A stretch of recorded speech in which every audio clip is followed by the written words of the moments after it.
So yun, titikman na natin yung soup na ginawa natin. So this is it. Mainit. Bang matuto kung paano gumawa ng soup dito sa Hong Kong? So kung ready ka na at excited ka na, umpisahan na natin.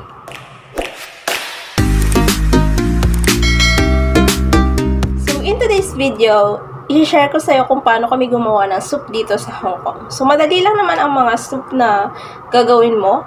And itong soup na to is by package. Pero, pwede mo siyang bilhin sa market.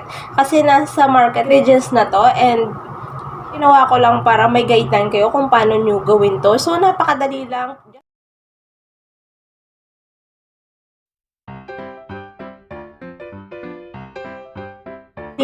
Just prepare the ingredients, soak it with water, then wash it, then boiled water.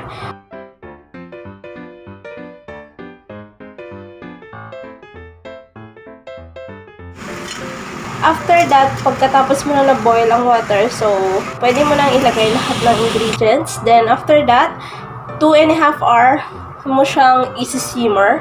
Then pag na-simmer mo na siya, that's the time na pwede na natin siyang inumin. So, yan. So, diba?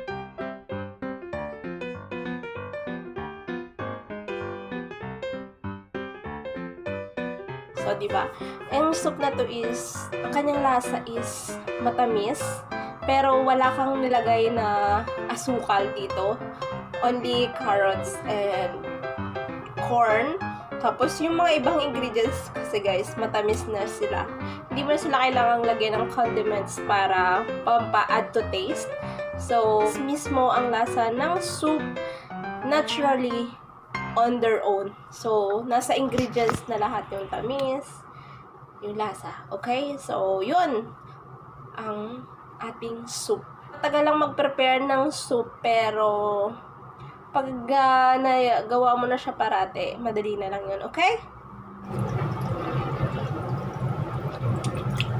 Ang sarap.